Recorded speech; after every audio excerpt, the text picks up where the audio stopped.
Olá, olá, olá, seja bem-vindo, seja bem-vinda a mais um programa Pensando Direito com Fernando Peixoto. Hoje um programa especial, né? Semana de Carnaval, a folia momesca já está aí a todo vapor ou não? Será que está tendo festa de Carnaval ou não? Será que a pandemia, de alguma forma, fez com que o Carnaval não acontecesse? Ou existem algumas cidades que está tendo Carnaval? Esse programa de hoje é realmente proposital. Segunda-feira, né? Carnaval rolando, ou não, sei lá, como eu já acabei de falar. E eu trouxe um convidado para nós conversarmos, relembrarmos, inclusive, um pouquinho que estamos em momento de pandemia. Você está lembrado disso aí? Existe uma coisa chamada Covid-19. Será que Covid-19, pandemia, casa com carnaval? Para isso, eu trouxe aqui o nosso médico, cardiologista, diretor do Centro de Cardiologia em São José dos Campos, ex-presidente da Sociedade de Cardiologia do Vale do Paraíba, o doutor Jorge Zarur Neto. Meu caro Jorge, seja bem-vindo aqui ao nosso programa. Eu que agradeço, Fernando, muito obrigado pelo convite, uma boa noite a todos. E, Fernando, eu vou falar uma coisa, por aqui, eu vou dar um spoiler, por aqui não está tendo carnaval, mas estava tendo um feriadinho, e só um amigo como você para me tirar do feriado, estava pedalando até agora há pouco para vir conversar com vocês essa noite, mas quero dizer que é uma grande honra, um grande prazer poder esclarecer as dúvidas, poder trazer informações científicas à população e dizer uma coisa aqui, eu já falei isso em 2020, na nossa conversa inicial em 2020, eu não trago verdades, eu trago ciência. A ciência às vezes muda e eu tenho que mudar com a ciência. Eu não sou dono de verdades absolutas, tenho muitas dúvidas e as dúvidas é que nos fazem sempre estar crescendo, sempre estar querendo aprender mais, sempre estar discutindo coisas novas, tratamentos novos e visando o bem da população. Muito obrigado, Fernando. Meu querido, nós é que agradecemos pela sua passagem aqui pela segunda vez, né? Como você falou, em 2020 nós falamos sobre esse assunto, que ainda é um assunto bastante polêmico, que gera ainda algumas dúvidas, e o nosso objetivo inicial para você aí de casa que está aqui acompanhando o programa é justamente lembrar um pouquinho a você que está aí o que é a Covid, meios de contágio, prevenção, remédio, será que existe? Então, esse é o objetivo, tá? Como o doutor Jorge falou aqui não se fala verdades absolutas. Aqui nós temos o amparo na ciência, com base no que a ciência vem estudando, com base no que a ciência vem divulgando, é que nós vamos bater esse papo aqui com você. Mas eu também não posso esquecer, o nosso programa vai ao ar sempre às segundas-feiras aqui no nosso canal do YouTube, canal Pensando Direito, a partir das 8 horas da noite. E na TV RVC, canal 8 da NET, às terças-feiras, às 21 horas. Agora, chega de lero-lero e eu já começo perguntando aqui para o nosso convidado. Doutor Jorge, você poderia esclarecer para a gente, que está aqui acompanhando, o que é a Covid-19? Claro, Fernando. Vamos lá. A gente acha que a Covid-19 nasceu exclusivamente, o coronavírus nasceu exclusivamente na China no final de 2019, em Wuhan.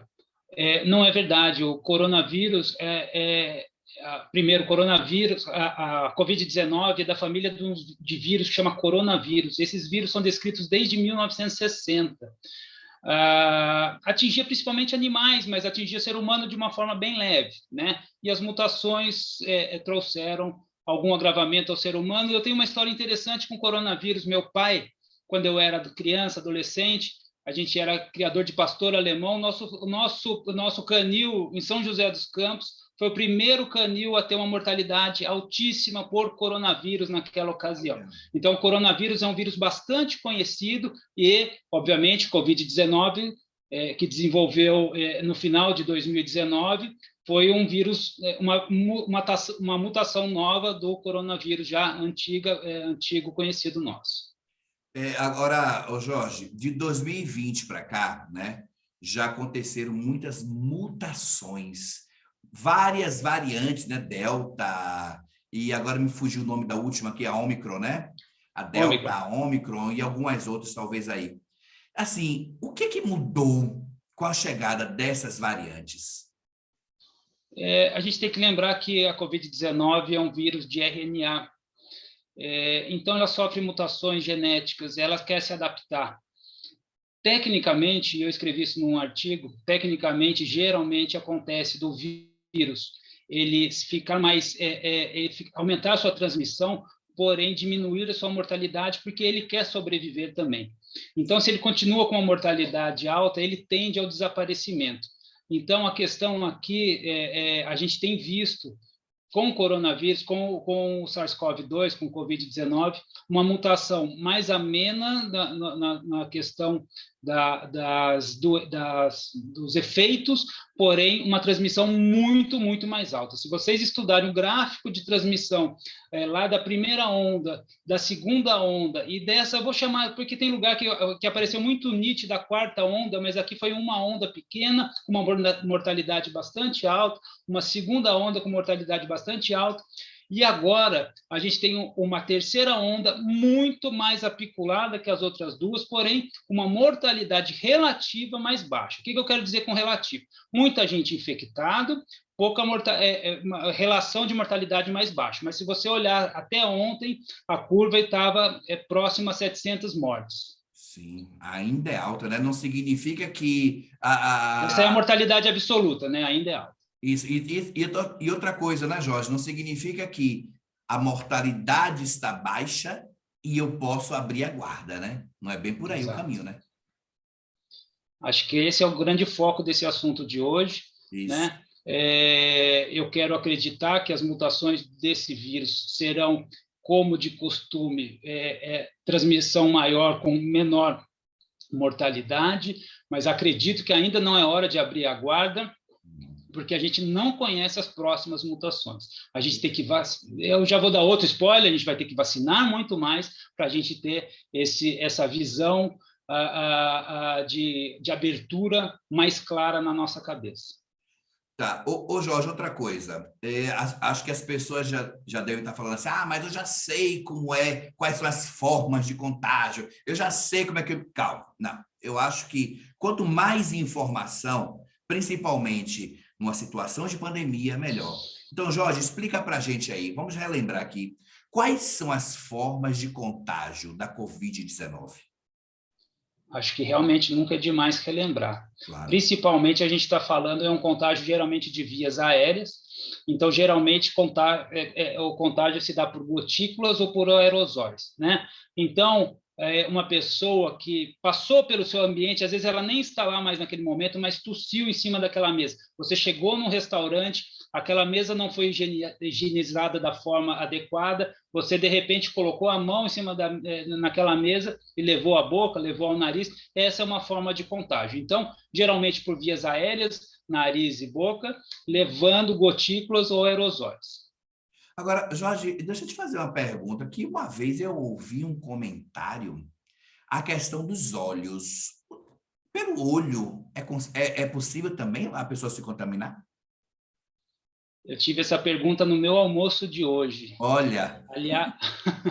Aliás, pela tia da minha esposa, que almoçou comigo agora há pouco.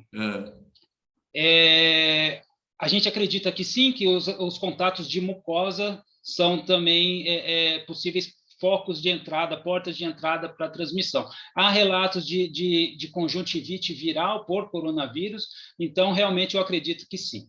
Ok, então fica de olho, hein? Você aí de casa, toma cuidado, via aérea, chegou no local, álcool gel. Mas eu não vou adiantar não, que a gente vai falar sobre isso já ainda.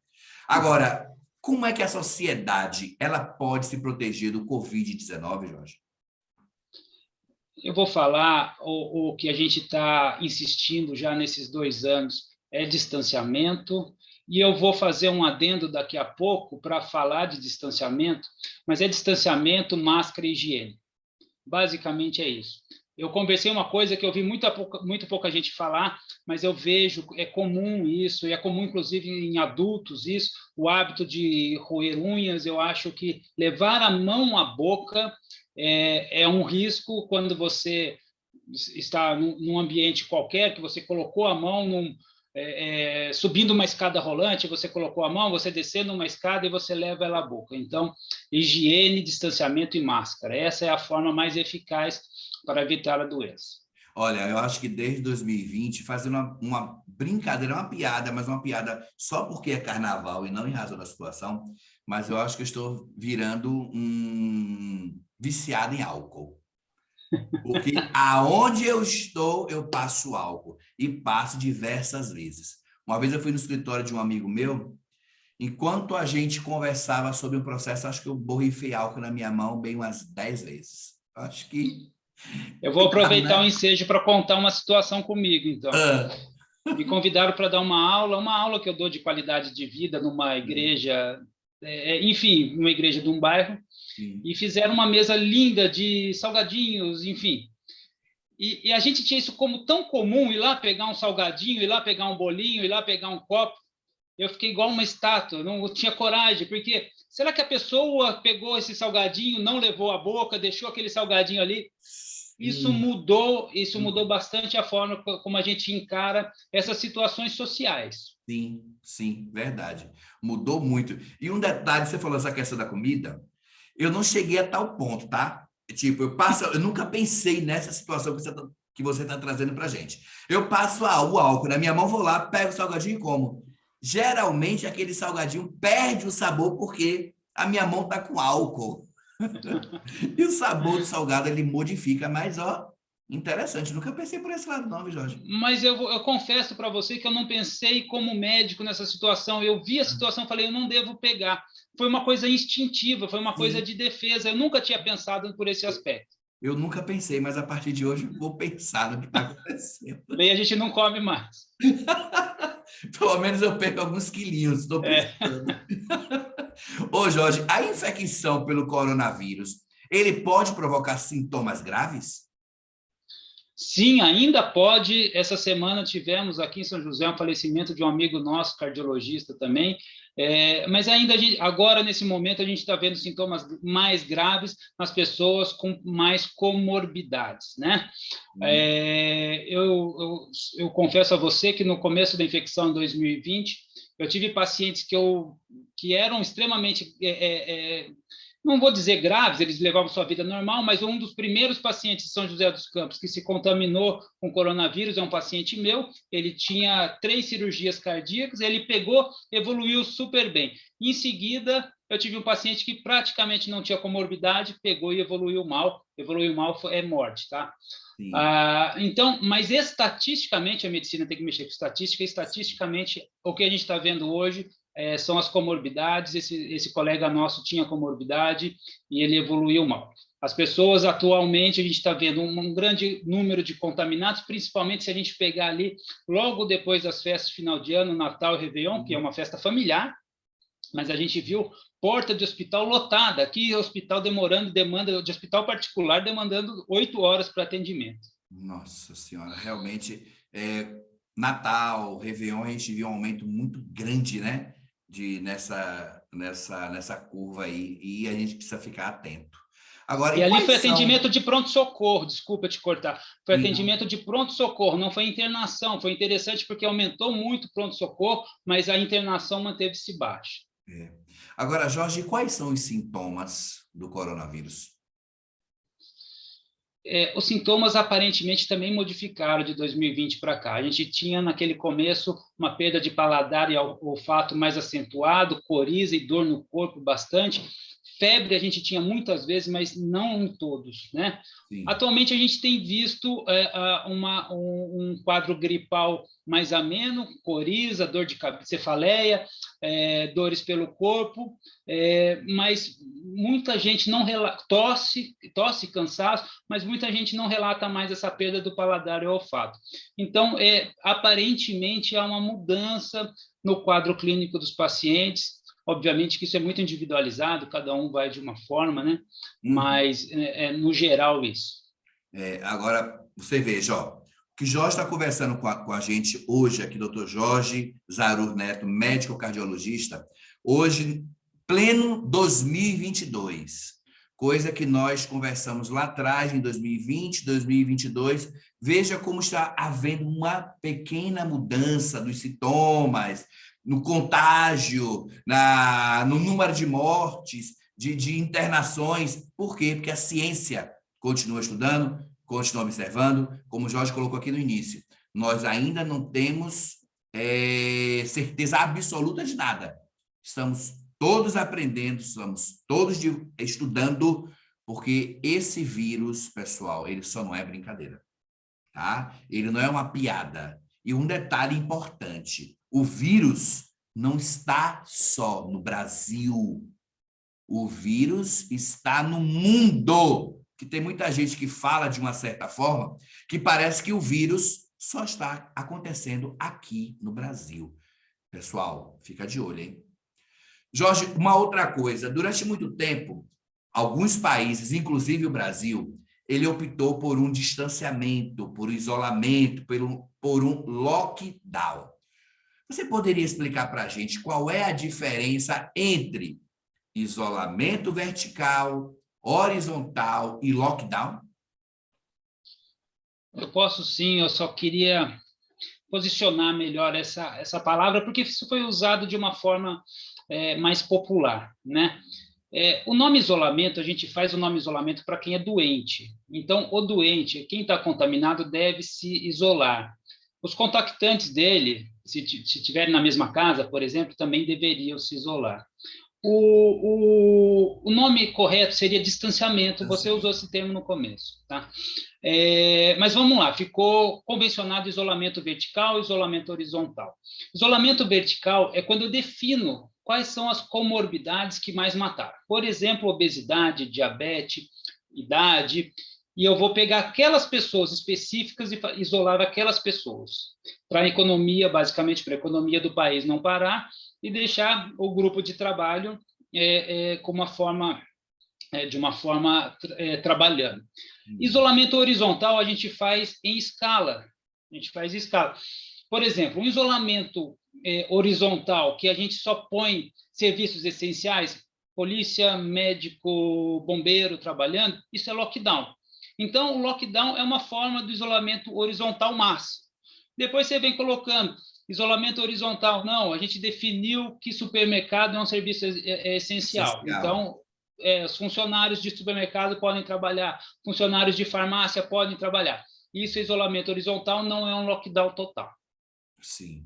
Agora, Jorge, eu tenho muito medo quando eu vejo, por exemplo, grandes movimentos de festas, de reuniões, e muita gente falando que a escola precisa voltar, as festas precisam continuar, e muita coisa precisa voltar ao normal.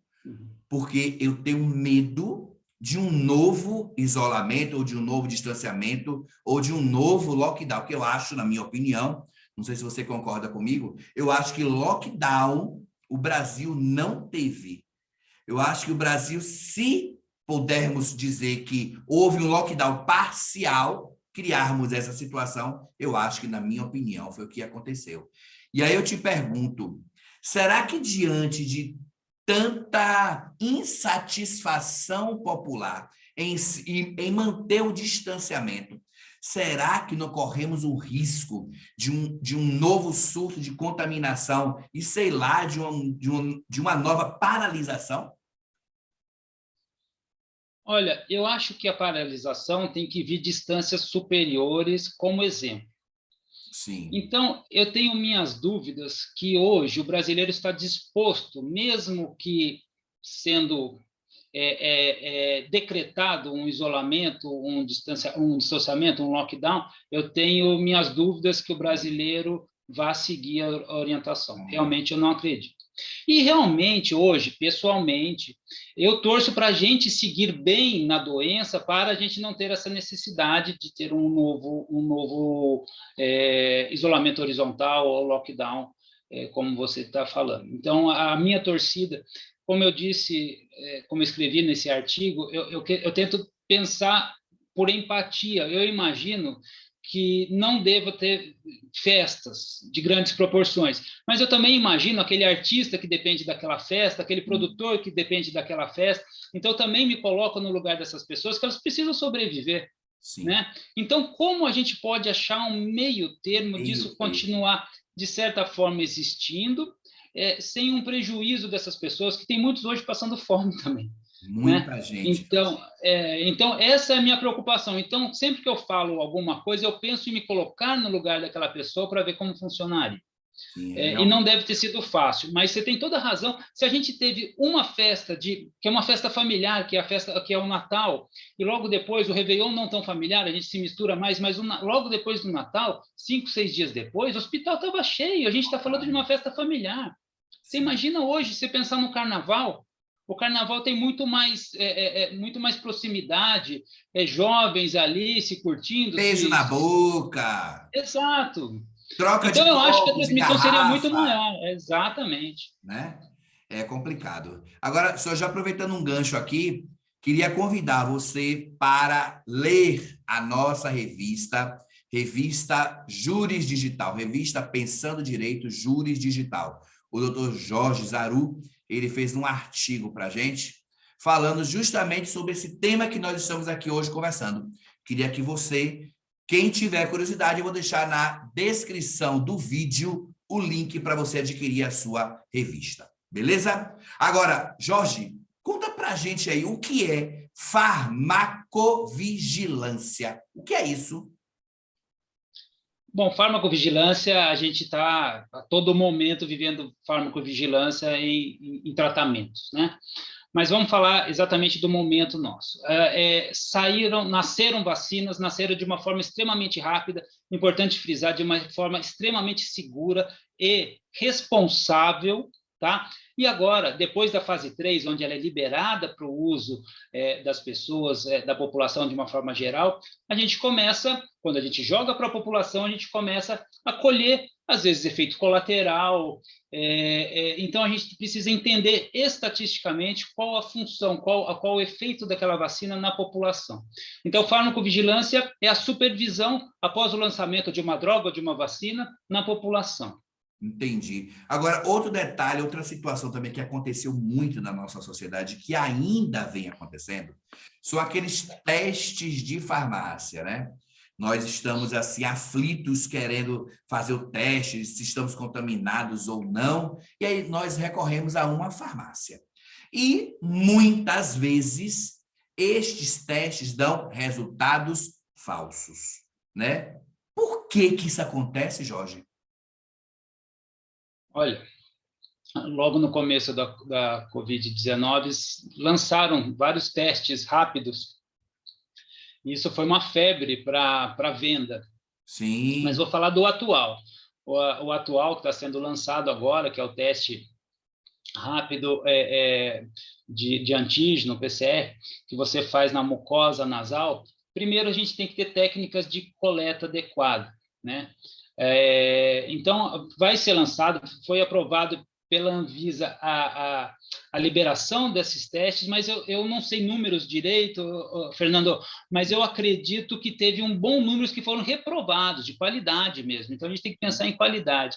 E digo mais, a gente está falando só em farmácia, não, em laboratórios também. A gente tem uma qualidade muito questionável em vários testes hoje. A gente tem, e não só, a gente tem em falsos negativos e falsos positivos, isso também deixa preocupado. Isso melhorou, tá? Isso vem melhorando.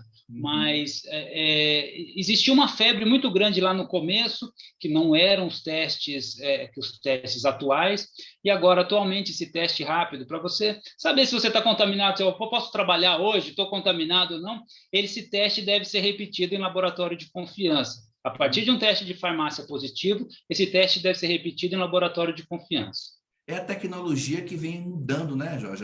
A tecnologia vem avançando. Então, aqueles testes, como você falou, lá atrás, 2020, 2021, eles vão melhorando a qualidade, né? É isso que vem acontecendo. Exatamente. Eles foram melhor desenvolvidos, mas o que eu entendi lá no começo é que havia um comércio... não vou falar um comércio ilegal de teste, mas jogaram no comércio muitos testes e assim, você via de muitos países chegando aqui, você via que era puro comércio, qualidade extremamente baixa, muito ruim, muito difícil de gerar estatística. A minha preocupação só hoje, e a minha preocupação seguiu a preocupação da Anvisa, declaradamente, a Anvisa estava preocupada com isso. Se eu começo a fazer um teste em casa, estou positivo, fico no isolamento em casa e não comunico a ninguém, essa pessoa perdeu a estatística. Sim.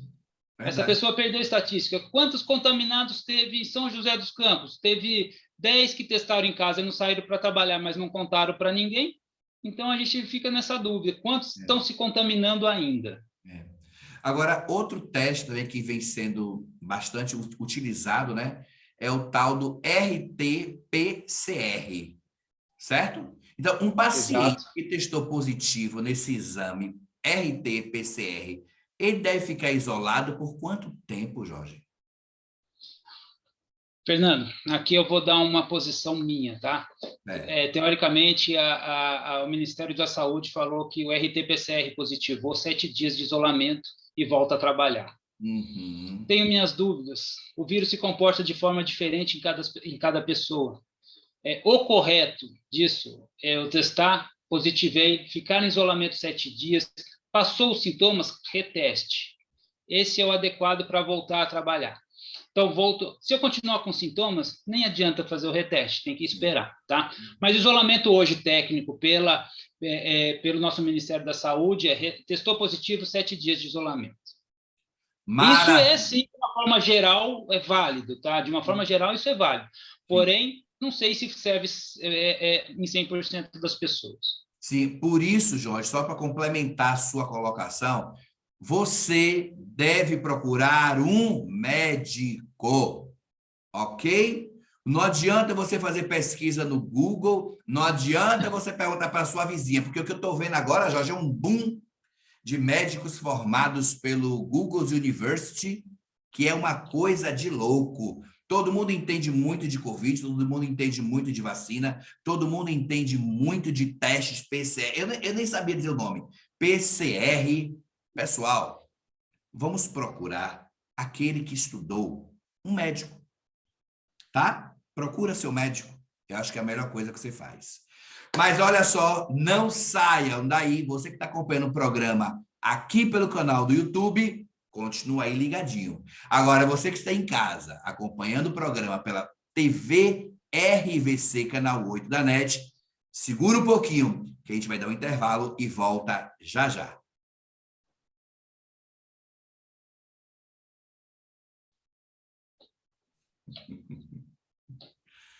Estamos de volta com o nosso programa Pensando Direito. Hoje, eu devo pular o carnaval ou pulo o carnaval ou pular o carnaval?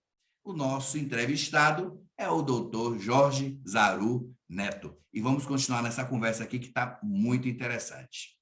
Jorge, vamos falar um pouquinho agora de vacina. A vacina contra a Covid-19, ela cura ou ameniza os sintomas? Essa é uma excelente pergunta, Fernando. Se você aparecer no meu consultório com uma dor de cabeça e eu te der uma dipirona, eu estou dando uma dipirona para curar a sua dor de cabeça. Quando eu dou uma vacina pensando na população, na doença da população. Então, não posso pensar que eu tomei a vacina, eu estou imune, que 100% de chance de eu não pegar a doença. Não existe, nunca existiu vacina 100%. Não é porque a vacina saiu em alguns meses, poucos meses, que ela é uma vacina fraca, enfim, a vacina é para curar a população. Qualquer vacina que tenha uma eficácia acima de 50% é, sim, uma boa vacina. Tá? A gente está pensando na vacina para diminuir a circulação viral na população e não para tirar o indivíduo da doença. Uhum. Nossa, essa sua colocação é importantíssima, porque eu já ouvi tanta gente falando contrário à vacina, justamente sobre essa alegação. Mas a vacina não cura, pessoal. A vacina está aí para amenizar os sintomas, para que você não tenha um agravamento caso você seja contaminado. Falei errado, Jorge? Ou é isso aí? Perfeito. Então, eu vou complementar o que você falou, Fernando, porque é o seguinte. Imagine que uma doença X, não vou falar de Covid, uma doença X, e eu consegui inventar uma vacina que bloqueia 50% da transmissão pessoal. Então, a cada 2 pessoas, uma eu imunizo, tá? A outra, com muita probabilidade, eu vou diminuir sintomas dessa outra pessoa, tá? Mas suponha que eu tenha imunizado uma. Essa uma, você imagina numa casa que tenha 4 pessoas, eu imunizei as 4. 2 ficaram imunes. Essas 2 saíram para trabalhar, elas estão imunes. Quando elas voltam para casa, elas não transmitem para aqueles 2 que não ficaram imunes. Então, eu consigo bloquear a transmissão da doença. Por isso que quanto mais pessoas eu vacinar na população, melhor. Mais eu bloqueio a caminhada do vírus na população. Perfeito. Pessoal, vacina, tá? Vacina no braço é a melhor coisa. É a melhor arma contra a Covid-19. Se você não quer se proteger, pense naquele ente que está perto de você. Seu pai, sua mãe, seu filho, seu marido, sua esposa. Enfim, pense naquela outra pessoa, tá? Facilita. E não esquece também, vivemos em sociedade. Agora, Jorge, uma outra coisa aqui que também que eu penso muito, que as pessoas falam, você até falou umas 2 vezes já, é que as pessoas falam assim, essa é a minha opinião, tá, Jorge? Ah, mas a vacina foi muito rápida. Eu concordo e discordo. Por que eu discordo, Jorge? Aqui a gente está batendo um papo, tá? Nós vivemos hoje numa tecnologia que é avançadíssima. Neste momento, nós estamos gravando o programa, você na sua residência e eu na minha. Você poderia hoje estar em outro país e nós estaríamos conversando. Por quê? Porque a tecnologia avançou. Eu não poderia usar uma tecnologia como essa alguns anos atrás. Por isso, Jorge, que eu acho que não é que a vacina ela foi criada mais em pouco tempo. Eu acho que hoje nós temos uma tecnologia que é avançada e proporciona esse tipo de coisa. E mais um detalhe, estamos no meio de uma pandemia. Eu acho que isso faz com que a ciência pesquise mais rápido e troque informações no mundo. Não sei se você concorda comigo. Isso eu ia falar um pouco mais para frente para falar de uma vacina específica. Então você fale mais para frente se você quiser. Não. Quer falar agora? Então fale. Pode falar, fica à vontade. Travou. Vou contar agora o ponto de vista RNA mensageiro. Ela já existe a tecnologia há mais de 20 anos. Há mais de 20 anos. O que acontece com essa vacina é que estavam esperando um vírus específico aparecer para ser utilizada essa tecnologia. Apenas isso. Então, você tem toda a razão, a tecnologia já existe. A tecnologia de uma das vacinas que nós estamos fabricando, da Coronavac, é uma tecnologia conhecidíssima nossa, né? De vírus inativado, né? E a da Astra e da Janssen, de adenovírus, também são tecnologias já conhecidas. Então, você tem toda a razão. Então, elas foram... A vacina foi lançada teve esse intervalo, inclusive, porque ela tem que ir para estudo. Eu não posso colocar uma vacina que eu não fiz e lançar sem estudo. Então, ela foi para estudo, porque se ela não tivesse ido para estudo, em poucos meses ela estava aí no braço de todo mundo. Mas, obviamente, que ela tem que ir para estudo justamente para evitar problemas. E eu vou voltar na questão anterior, só que você estava falando da vacina, eu respeito muito, Fernando, você chegou no meu consultório e fala, Fernando, você é um hipertenso, sou cardiologista, você é um hipertenso. Fala assim, Jorge, eu sou hipertenso, eu aceito, mas eu não quero tomar remédio. Eu não posso fazer nada contra isso. É seu livre-arbítrio, tá? Então, o que eu peço para as pessoas que não querem se vacinar, não querem, é um livre-arbítrio, mas não fique bradando, inventando fake news sobre as vacinas, porque não existe. As vacinas são seguras.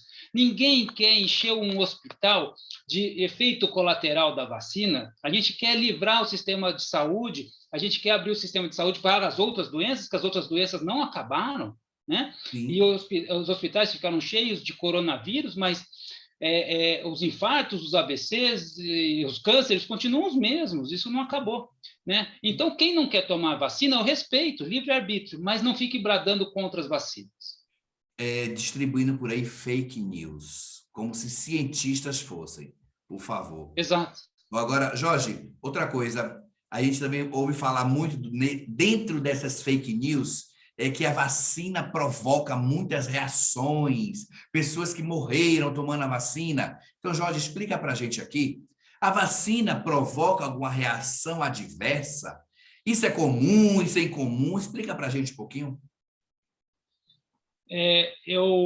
Desde quando as vacinas começaram a ser aplicadas, eu tenho por hábito perguntar a cada paciente que senta na minha frente se foi vacinado, se não foi, se teve a doença, se não teve, qual vacina tomou.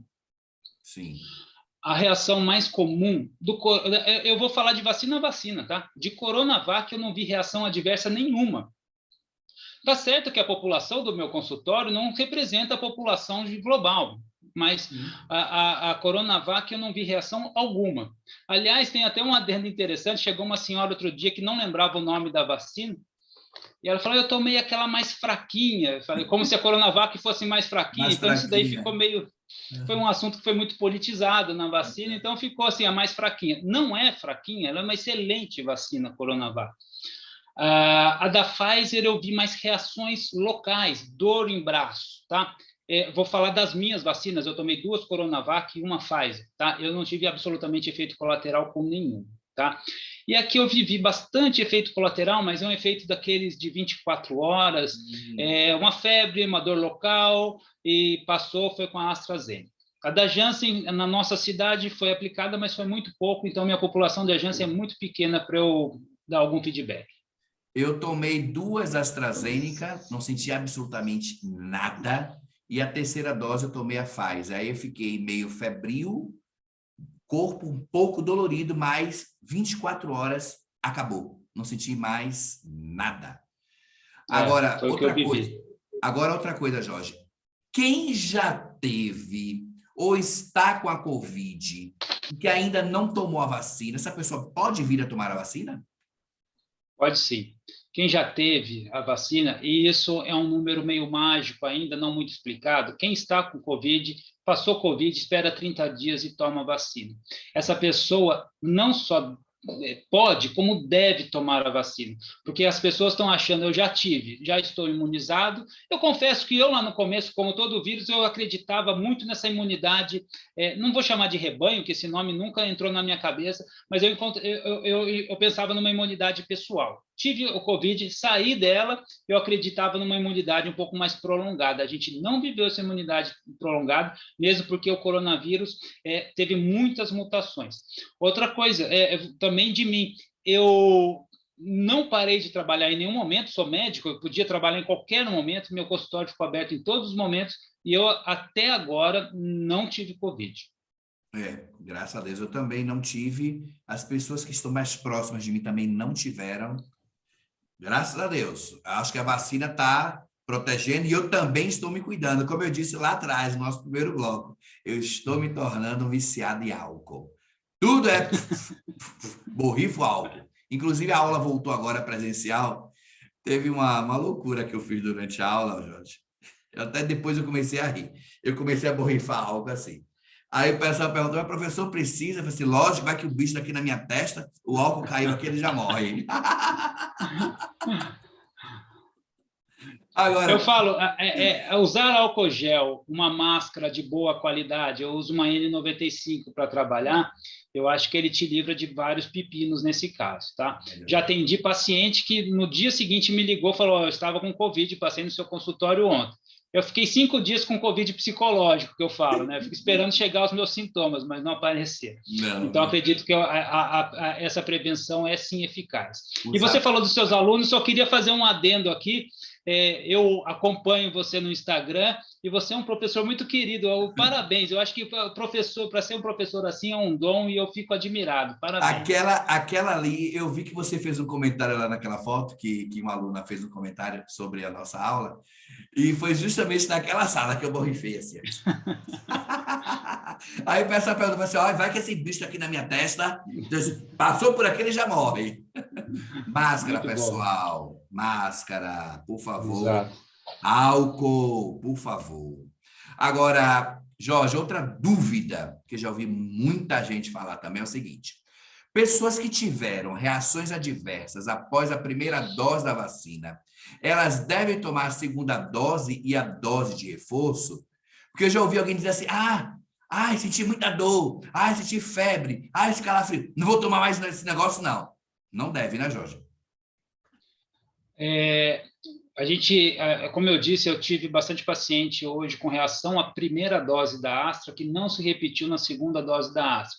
Provavelmente porque eu já tenha criado anticorpos e tenha amenizado esse efeito colateral, essa reação adversa.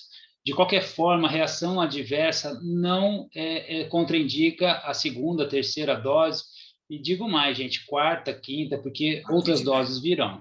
Sim, com certeza. Agora, a gente já falou aqui de terceira dose, já está falando da quarta, da quinta, que vier. Aí eu lhe pergunto, por que é tão importante tomarmos essa dose de reforço? Até porque, Jorge, eu já ouvi algumas pessoas falando que não vão tomar dose de reforço. Já tomou a primeira, a segunda dose, é suficiente. É ou não é suficiente? É necessário essa terceira, ou a quarta, ou a quinta que vier pela frente? O que é que a ciência fala, né? Como eu disse, a gente tem ainda estudos em andamento. O que a gente tem visto é a imunidade da vacina inicial ela decrescer e você necessitar, sim, de um reforço. Quantas doses serão necessárias? Eu não faço a menor ideia. Acho que só o tempo vai nos dizer. Em medicina, às vezes, a gente aprende olhando para trás, né? Quando a gente olha para o retrovisor e fala, nossa, era assim que ia acontecer e eu deveria ter tomado outras doses. Eu vejo muito também, eu venho muito no meu consultório, paciente falando, às vezes até contrariado, eu tomei 2 doses, eu não queria, mas a minha família insistiu, ou eu precisava trabalhar, no meu trabalho exigia, ou precisava viajar, na viagem existia. Então, eu acredito que essa regulação vai acontecer uma regulação de mercado aí, né? Pessoa para entrar no avião, daqui a pouco fala, você tem a terceira dose? Não tem, então você não entra. Não entra. Eu acho que isso vai acontecer. Né? Não tenho certeza, mas eu acredito que vai ter esse passaporte vacinal tão falado, eu acredito que vai ser dessa forma. Você quer passear, você quer viajar, você tem que ter terceira dose, quarta dose, quinta dose. Então, eu acredito que esse é o futuro dessa vacina. Queria muito que a gente, com 2 vacinas só, tivesse imunizado e não precisasse mais. Eu também não quero ficar tomando picado. Todos nós, né, Jorge? Mas se é necessário uma terceira, uma quarta, uma quinta, pessoal, por que não? Por que não? E outra coisa, Jorge, acho que é importante a gente deixar claro aqui para quem está nos assistindo, aqueles que ainda negam a vacina, percebam o número de mortes como caiu. O contágio, como o Jorge colocou aqui um pouco mais cedo, aumentou com a Omicron, né? Porque ela era mais rápida, o contágio e tal. Mas percebam que o número de mortos diminuiu bastante. Isto é resultado da vacina. Isso é o que a ciência fala. Isso que eu, como um leigo, que eu não sou médico, eu não sou cientista, eu acredito. Eu tenho que acreditar na ciência.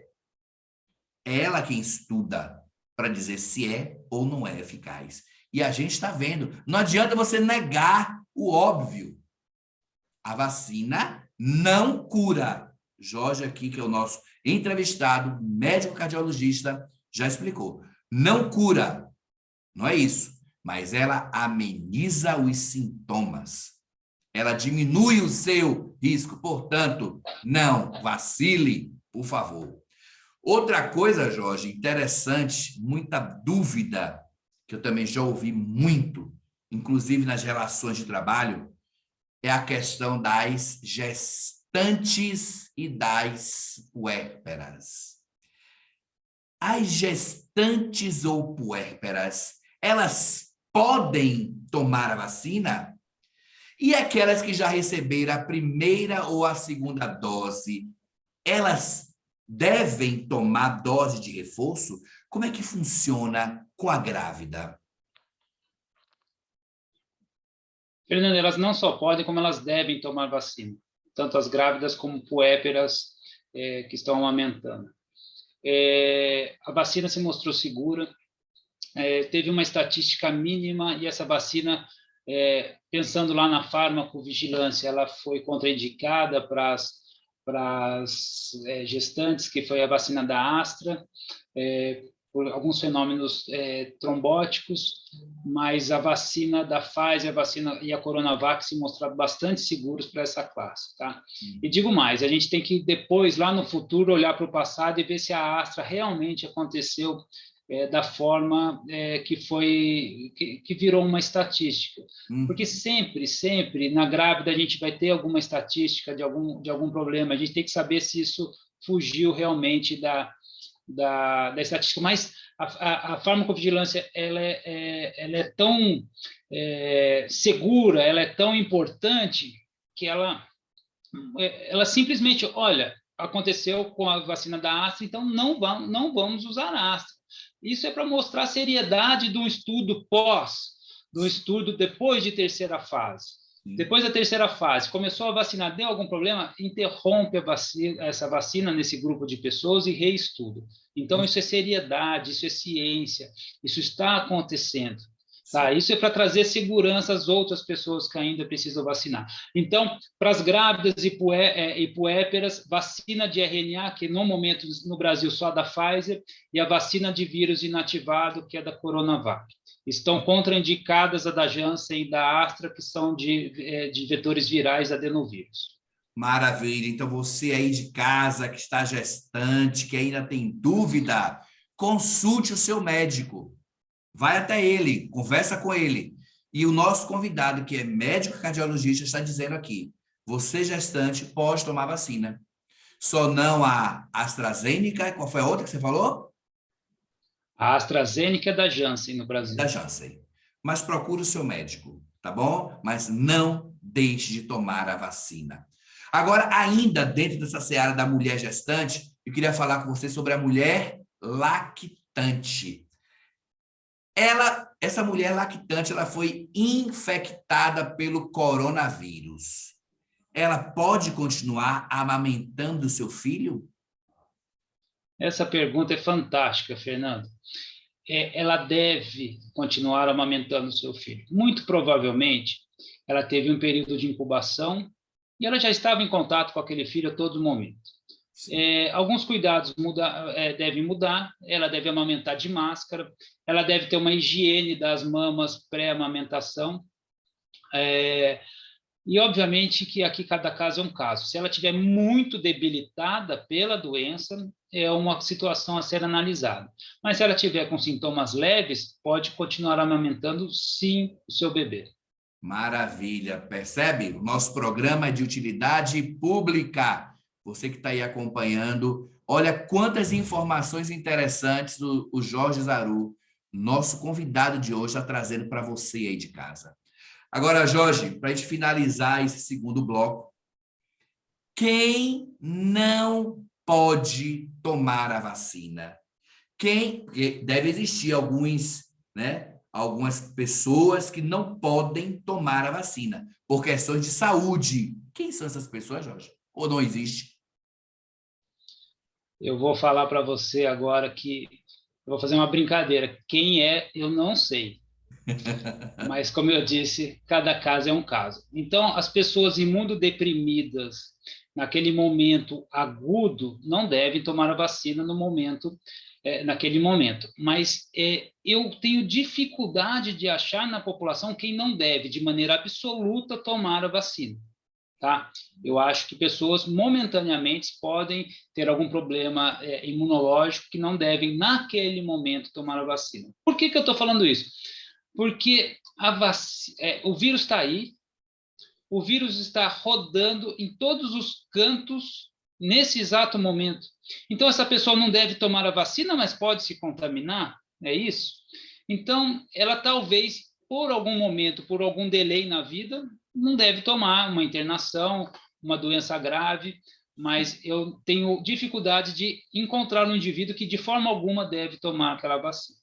Por uma questão de saúde, pelo que você traz aqui para a gente, uma questão de saúde momentânea, não é isso?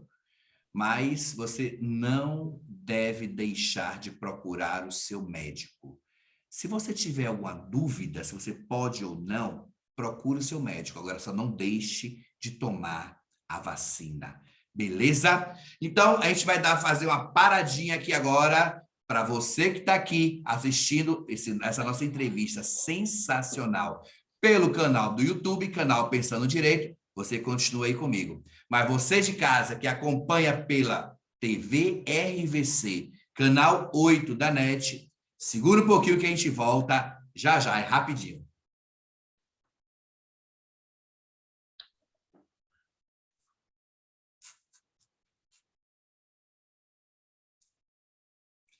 Estamos de volta com o nosso programa Pensando Direito. Pular carnaval ou pular o carnaval? Esse é o nosso tema de hoje. O nosso convidado é o médico cardiologista, o doutor Jorge Zarur Neto. Esse programa está muito legal. E aproveitando, você aí de casa, se tiver alguma dúvida, se tiver alguma pergunta, manda para a gente, tá? Pelo chat, manda para a gente pelo e-mail, procura lá, canal Pensando Direito no YouTube e mande a sua pergunta, que o nosso objetivo é tirar a sua dúvida, é esclarecer um pouquinho a sua dúvida, porque como o doutor Jorge falou aqui para a gente, nós aqui não trazemos verdades absolutas, nós aqui trazemos dados científicos e a ciência nos permite tirar algumas dúvidas. Se não soubermos, não sabemos o que te dizer. Segura um pouquinho que a gente vai pesquisar. Falou? Agora, Jorge, chegamos numa situação, nesse terceiro bloco, eu acho, na minha opinião, na parte talvez mais polêmica da nossa conversa, que é a vacinação das crianças de 5 a 11 anos. Meu caro Jorge, a vacina contra a Covid-19 é segura para as crianças? Eu acho que daqui a pouco a gente vai estar sentado conversando um tema polêmico da vacina de 6 meses a 4 anos e 11 meses. Essa vacina foi polêmica de 12 anos a 18 anos. Meu filho tem 14. Eu peguei ele pelo bracinho e fui vacinar. Então, se eu fui vacinar é porque eu acho ela muito segura, e é muito segura, e você vai ver que é muito segura depois em idades mais baixas ainda ali, com meses ou, quem sabe, no primeiro ano de vida. Então, eu acredito muito na segurança das vacinas. Houve, em relação à vacina da Pfizer, uma estatística que todo pai me pergunta se deve vacinar porque teve miocardite. A estatística mostrou em 8 milhões de vacinados nos Estados Unidos, apenas 15 casos de miocardite de uma forma leve, foi 0,001%. Se uma criança tiver Covid, ela tem mais de 20 vezes o potencial de causar miocardite do que a vacina. Então, sim, a vacina é segura para essa faixa etária. Pais, vacinem seus filhos. Uma coisa que aconteceu, e a indagação é, mas se há um número tão baixo de problemas nas crianças, se eu não me engano, estamos algo em torno de 300 mortes de crianças, eu posso estar enganado nesse número, mas se for dentro da sua casa é 100%. Se for dentro da sua casa, é 100%. Então, se seu filho pode tomar a vacina, vacine. O que eu posso dizer é que não há na estatística nada que justifique não vacinar seus filhos. Por favor, quem está falando isso aqui não é um advogado, não sou eu, é um médico. Alguém que está mais diretamente ligado ao tema, que estuda o tema, que acompanha a evolução. Gente, por favor, vacinem seus filhos. Não é experimental, como muitos falam. A vacina já passou pela fase dos estudos, das pesquisas. São 3 fases, né, Jorge? Uma vacina? 3 fases. Já passou por tudo isso, pessoal. Vamos vacinar nossas crianças? Por favor. Agora, Jorge, uma outra dúvida que surge e que muita gente pergunta é o seguinte: a vacina para as crianças é aquela mesma vacina para os adultos? Nas crianças no Brasil hoje estão provadas 2 vacinas, que é a Coronavac, que é uma vacina de vírus inativado, e a Pfizer, que é uma tecnologia de RNA mensageiro. Então, as 2 estão aprovadas. Da Pfizer vem com uma dose reduzida. Da Coronavac, eu posso estar enganado na informação que eu vou dar agora, mas se eu não me engano, é a mesma dose do adulto na Coronavac. Show. Agora, você falou já aqui algumas vezes RNA. Explica para a gente aqui o que é RNA. E se o RNA mensageiro da vacina Pfizer traz algum risco? RNA é o código genético do vírus. O RNA mensageiro, existem vírus de DNA, no caso do coronavírus, é um vírus de RNA. Então, ele é o código genético, é o que carrega, que o vírus, o código genético é o nome do vírus ali. Quando a gente fabricou, quando a pessoa pensou na tecnologia de vacina RNA, por volta de 20 anos atrás, ela pensou em não inocular um vírus na pessoa, ela pensou em dar a informação do código genético para a pessoa, para essa pessoa criar anticorpos, né? Se a gente pensar nas vacinas super seguras, tipo Coronavac, ali eu estou dando um vírus inativado, um vírus morto. A gente está injetando um vírus morto na pessoa. No caso da AstraZeneca e da Janssen, a gente está pondo um outro tipo de vírus, que é o adenovírus, com código genético interno dela modificado para o nosso corpo criar anticorpos. Agora, o RNA é realmente revolucionário, tá? O revolucionário não significa dizer que foi desenvolvido agora. Essa tecnologia é antiga e bastante segura, tá? Certo. Entendeu? Você aí de casa? É seguro, tá? Vai tomar sua vacina. Agora, você já respondeu, nós já falamos sobre isso aqui, mas vamos mais uma vez, né? Rebater, que é importante. A vacina contra a Covid-19, ela é experimental, doutor Jorge? Essa não foi nenhuma resposta que eu dei, você mesmo deu essa resposta. Ela não é experimental. Ela é uma vacina segura, é uma vacina com tecnologia conhecida. O vírus, se a gente colocar assim, o Covid-19 foi experimental na população. A gente nunca teve convivência com o Covid-19 até o finalzinho de 2019, quando ele nasceu lá na China. Uhum. Mas, e logo depois, as vacinas, nunca ninguém vai lançar uma vacina sem as fases de estudo. O cientista não tem a responsabilidade de emitir, de fabricar uma vacina de qualidade para a população, porque o que a gente não quer é entupir o serviço público, daí entupiria o serviço público não de Covid, mas de reações da vacina, não serviu para nada, não adiantou nada. Então, a vacina é segura, a vacina reduz a doença, a vacina reduz mortalidade, e a vacina melhora. A gente tem que pensar até no aspecto econômico, né? Se você vê, as pessoas voltaram a trabalhar, a economia volta a andar. Né? Então, ela melhora globalmente as estatísticas nossas. Nós, inclusive, já estamos voltando para as aulas presenciais.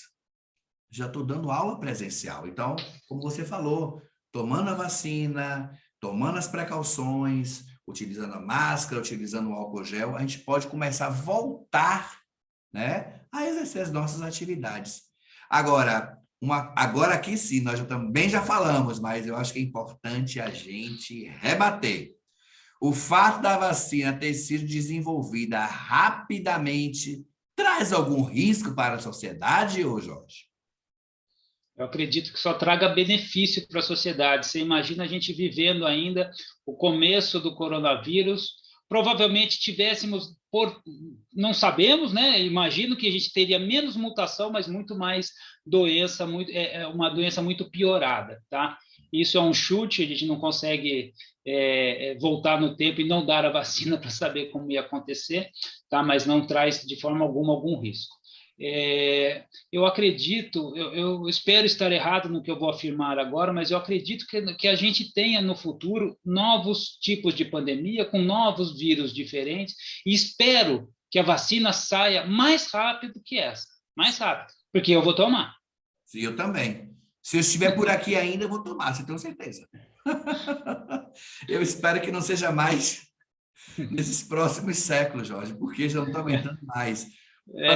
Agora é uma provável guerra mundial, pelo amor de Deus. Você está brincando, né? Não dá, não, pelo amor de Deus. Deixa. Não, pelo amor de Deus. Deixa uns 500 anos mais na frente e tudo isso voltar a acontecer. Agora mais não.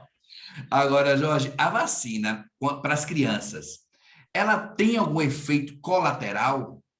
Estatisticamente falando, existe algum efeito colateral? O efeito colateral mais relatado, mais famoso ficou foi a miocardite em 0,001%.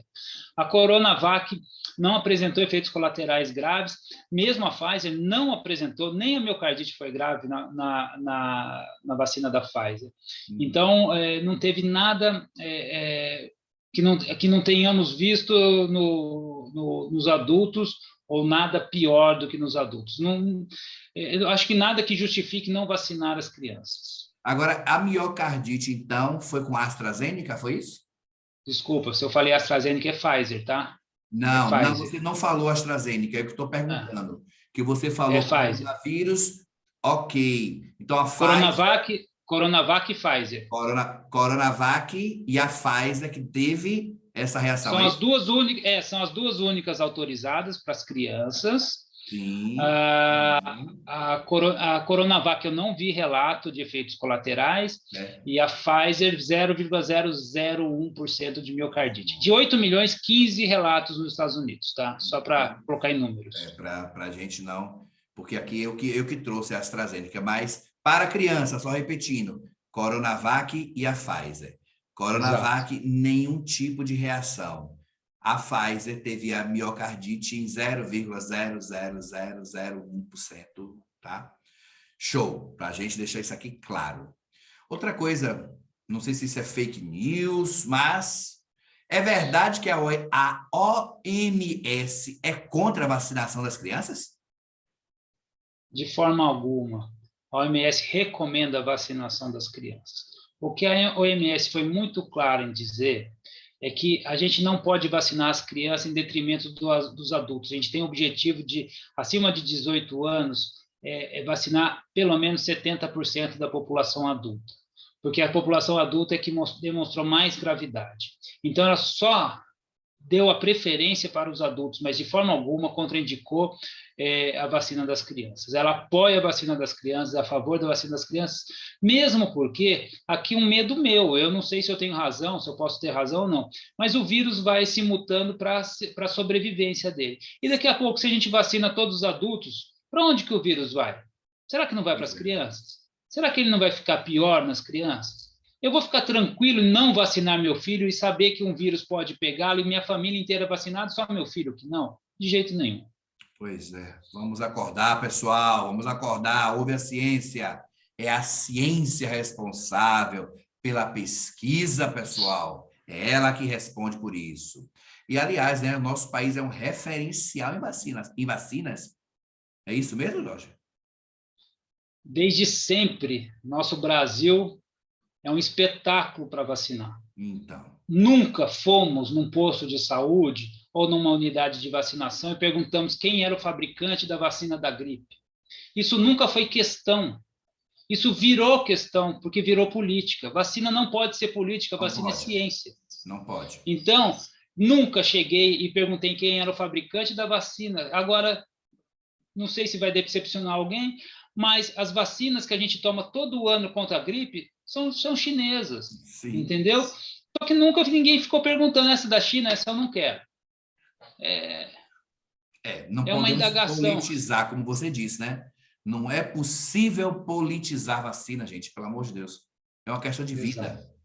É uma questão de vida. Agora, para também deixar claro para quem está acompanhando o nosso programa, além do Brasil, Jorge, outros países também estão vacinando crianças, é só aqui no Brasil. Vou falar para você que eu tenho notícia, eu não vou nominar todos, eu não sei, mas tem mais de 34 pacientes, tem mais de 34 países vacinando atualmente. Tá? Vou falar que Alemanha, Chile, Estados Unidos, Canadá, eu tenho a Áustria, Bahrein, estão todos vacinando, né? Argentina, agora eu não sei nomear todos os países, mas não é uma aventura do Brasil. Pois é. Aliás, o Brasil poderia exportar as ideias da vacina. O Brasil é o país que melhor vacinou em todos os aspectos, mesmo isso muito antes de coronavírus, melhor vacinou e sempre teve a cultura da vacina, né? E, de repente, aliás, isso não nasceu na Covid, de repente está vindo um grupo anti-vacina em todos os aspectos, tirando vacina, você vê renascer poliomielite, isso eu acho um absurdo, sarampo, isso é um absurdo. Eu acho que uma criança que tenha poliomielite, o pai devia ser presa, não é possível que você vai condenar essa criança para o resto da vida por uma irresponsabilidade e uma crença dos pais. Mas só para deixar claro aqui, viu, Jorge, existe uma previsão legal no ECA, no Estatuto da Criança e do Adolescente, que os pais eles são responsáveis pela vacinação dos seus filhos, tá? Então, os pais respondem. Falou? Fica ligado aí, você que é pai, você que é mãe aí e que não quer levar o seu filho para vacinar. Existe uma previsão legal de responsabilidade de vocês, pais e mães. Agora, para aqueles pais que ainda têm dúvida de levar seu filho para vacinar, você poderia dizer principalmente para essas pessoas quais são os riscos da não vacinação nas crianças, Jorge? Como eu disse, a estatística, apesar de baixa ainda nas crianças, se acontece na sua família, ela é 100%. Se você perde um filho, se você faz parte de um daqueles 300 crianças que morreram, se ela está dentro da sua família, isso foi 100%. O risco de vacinar é infinitamente menor do que o risco da própria doença. E digo mais, se o risco da doença é considerado baixo, e é considerado baixo ainda para as crianças, nós não sabemos as próximas mutações do vírus. Sim. Nós não sabemos se esse vírus será mais será pior para as crianças, letal, uma vez que os adultos, exatamente, porque uma vez que os adultos estão vacinados, esse vírus vai procurar caminhos para sobreviver, né? Espero estar errado no que eu vou falar agora, mas coronavírus a gente vai ouvir para o resto da nossa vida, e não vai ser de história, não, vai ser de presente. Para o resto da nossa vida a gente vai ouvir, tal pessoa teve coronavírus, a gente vai achar. Se você pensar que H1N1 é presente na nossa população, H3N2 ainda é presente, a gente está falando de coisa de 1918, entendeu? Sim. E continua aí presente na nossa população. É complicado. Agora, para a gente ir finalizando esse bloco, que já tem a parte que eu mais gosto do nosso programa, que é o nosso ping-pong, de cara com Peixoto. Mas antes disso, Jorge, diante de tudo que conversamos, nós devemos pular carnaval ou pular o carnaval? Essa foi minha parte da empatia, que eu tomei muito cuidado, muita cautela para poder escrever. porque eu sei que tem pessoas que dependem financeiramente do carnaval. Talvez não aqui na minha cidade, São José dos Campos, tenham poucos, mas se você pensar em cidades como Rio de Janeiro, Bahia, tem pessoas Salvador, minha terra.